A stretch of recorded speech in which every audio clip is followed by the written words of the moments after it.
Saya akan melakukan praktikum tekanan osmosis. Alat dan bahan yang dibutuhkan adalah seperti ini.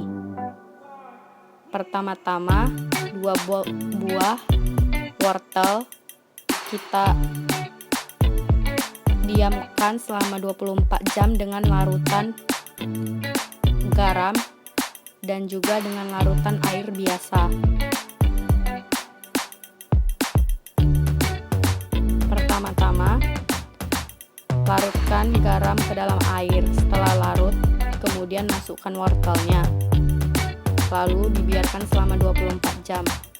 Lakukan pada wortel yang kedua dengan menggunakan air biasa. Selanjutnya, percobaan yang kedua itu terhadap telur. Rendam telur dengan cuka dapur 2 botol selama 24 jam.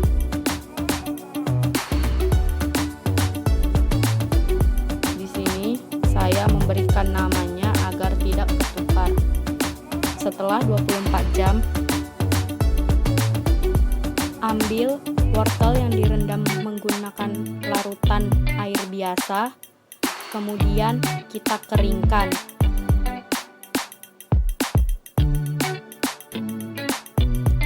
Setelah kita mengeringkan wortel tersebut, kita lakukan hal yang sama kepada wortel yang kita rendam menggunakan larutan garam.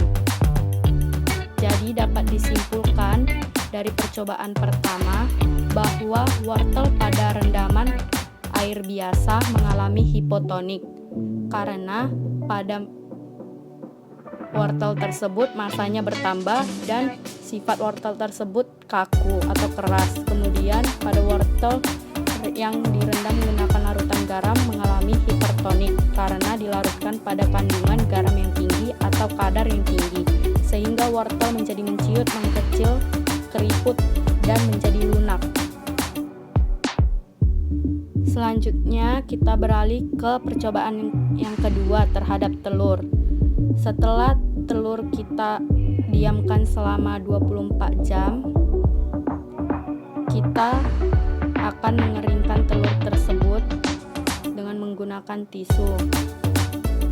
Setelah kita mengeringkan telur tersebut, kita akan menimbangnya.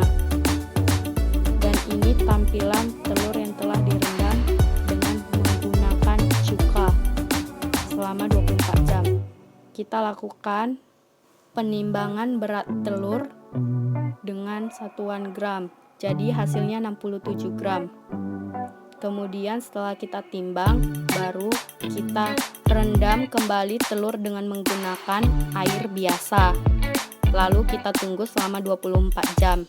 Setelah 24 jam telur direndam di air biasa, dapat disimpulkan bahwa saat telur direndam pada air cuka terjadi peristiwa hipertonik, yaitu dari tekanan rendah ke tekanan tinggi. Yang mengalami tekanan rendah itu adalah telur dan yang tekanan tinggi itu adalah larutan cuka, sehingga cangkang telur tersebut terkelupas. Kemudian pada saat telur direndam dengan air selama 24 jam, telur tersebut mengalami hipotonik, yang artinya bahwa dari tekanan tinggi ke tekanan rendah. Tekanan tinggi tersebut adalah telur dan yang tekanan rendah itu adalah airnya, sehingga telur tersebut mengembang. Dan dapat kita lihat dari massa berat telurnya, dari cuka tersebut beratnya 67 gram dan setelah direndam air beratnya menjadi 81 gram. Telur mengembang karena telur direndam dengan menggunakan air. Air masuk ke dalam telur tersebut.